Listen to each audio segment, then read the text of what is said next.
Today we're going to see if these ideal wire strippers can actually replace these Knipex Forged Wire Strippers. These things are absolute beasts. We've known that for some time.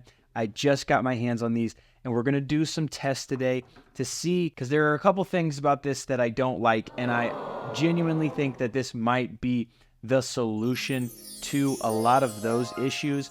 If you've seen the channel before, you've heard me talk about it. And we just put in an order for more test equipment so we can actually test things like how much pressure it takes to cut wire. While we're initially going to cover these here today, we are also in the future going to test all of this style of wire stripper. So sub to the channel and let me know what you guys think about more testing videos to actually see which tools are better with a more subjective test, more than just I like this more, I don't like this more. Let's go ahead and roll into it. So we'll start it off here with the Knipex with the handle in the back. We're looking directly at 8.5 right here to the end of the handle.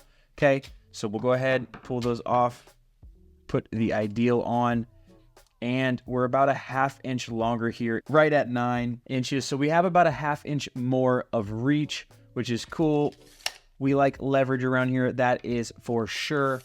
And another thing for length that we really want to test for and look for is the distance from the back of the cutter to the back of the plier, because this is a lot of leverage. So we'll go ahead and push this in right now. We're looking at 5 7/8 to the back of the plier. And if we look at this ideal, this is something that really caught my eye. Even though it's only a 1/2 inch longer, the cutters are significantly further back, and we are directly at 7 inches to the back of the cutter. That is a ton more leverage, and I'm really curious to see how well these cut. The Knipex cut fantastically, but that's a lot more leverage that you can get on this set of pliers. Now, I do love Knipex pliers. As far as comfort goes, these both are high quality pliers. I am gonna have to give the comfort win though to the ideal pliers. There's just a lot more rubber on these. They've got a lot more stick to them, a lot more grip. However, there is nothing for you to rest your hand on. However, this little curve down here, it's not a hard stop, but I do like that. And I really feel like the leverage from that is fantastic. I mean, from where my hand sits in these versus these, there's a lot more plier, I feel like, above my hand. Further above gives me a lot more leverage for cutting and stuff like that. And it gets pretty thin up here up top for maneuverability. When it comes to the comfort, I am gonna have to give this to the ideal. You guys, these handles are phenomenal. I just got a couple sets of their pliers, and this black here with this texture to it, it feels phenomenal in your hand. The blue might be just a hair harder, and the black is a little bit softer. They feel fantastic in my hand. I also don't like dipped handles though, so you guys can decipher that however you'd like to. I do think that the Knipex are comfortable. They've been my daily use plier for forever. I do enjoy this Knipex plier. It's actually the first wire stripper that kind of blew every other stripper out of the water. The things that I don't like about it, we'll get to those here in just a second. I really do feel like this kind of compensates quite well for those aspects. The only aspect that it does not actually compensate for that I wish Knipex would fix is it only goes down to 12 stranded. It does do 12 to 20 stranded and 10 to 18 solid.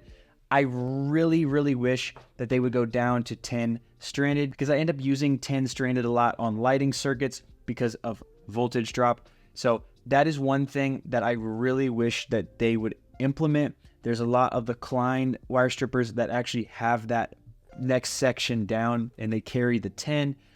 However, I can make it work. It's not all the time. It's not so often that it drives me crazy, and I can use a different set of wire strippers when I need to if I'm doing lighting. Now, one place where I will say that the Knipex takes the cake is when it comes to cutting bolts. They are threadless bolt cutters. So you guys can see this right here. This is an 832 screw. It is actually threadless, and they thread in super easy after you cut them. They come out super clean. They work super well. I was sketchy at first, but obviously I've had them for a while. I've cut many bolts with them, and they do work perfectly. With these, you do have to thread them in, which I don't care to use my strippers to cut bolts anyway most of the time, because it just takes too much time. If I have to cut a lot of them, that I've made some sort of mistake with purchasing or with whatever. I also will use an impact on my wire strippers to thread this in. I don't like to cut bolts with my strippers. I prefer any other method, but it'll work in a pinch. So not the biggest deal, but Knipex is super innovative there with the threadless bolt cutter for the 632 and the 832 device screws. Now, another preference that I have that I believe this is a better stripper on, the ideal is that there is no spring in this. Now, I've heard some of you guys talk about taking out the spring, but if you guys are like me, you guys get kind of weird about stuff like that. Like, I prefer for the tool to come how I want it to come. I don't love altering the tool.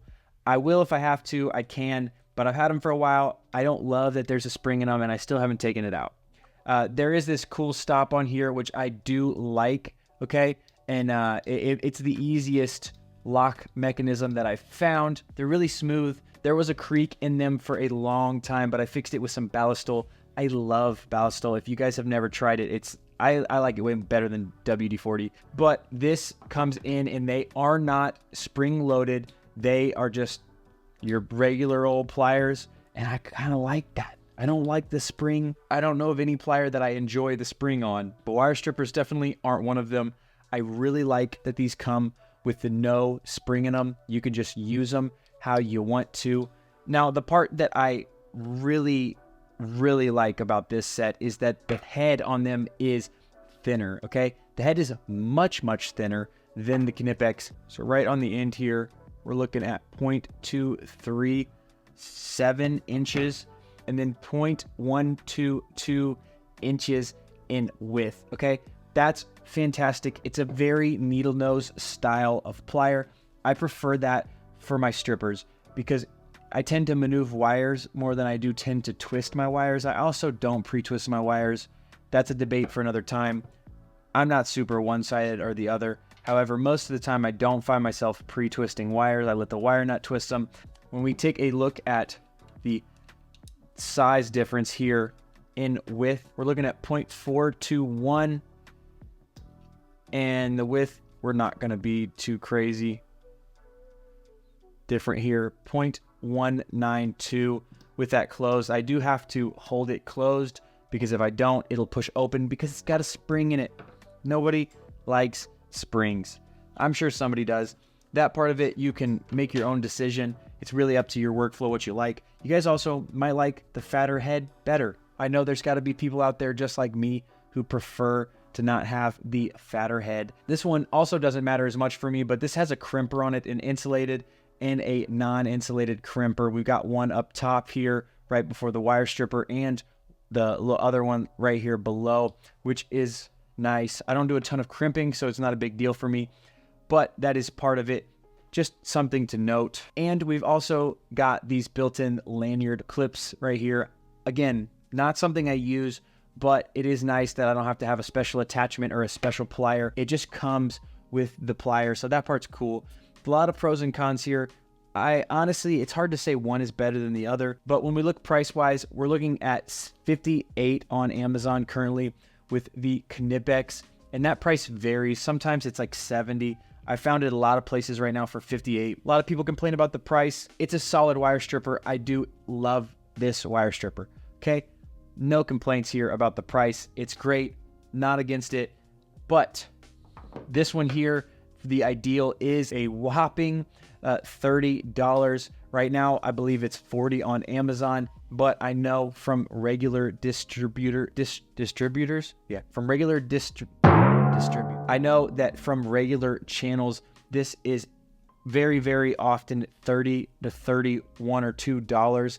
That is insanely inexpensive, and it's a really quality plier. I just got a bunch of the Code Blue pliers, and the linemen's they're massive. I like the feel of them so far. The diagonal cutters look and feel good. I'm excited to test all of them out. But like I said, we have some equipment on the way, and I'm pretty excited to see what the results are, because if they can match up at this price range with this style of feature, they really will give Knipex a run for their money. And if you want to see the 19 different wire strippers that I'm going to be testing coming up, go up here and check out this video. You guys remember to sub to see just how well these test out. And remember, it's all for his glory, and I'll see you on the next one.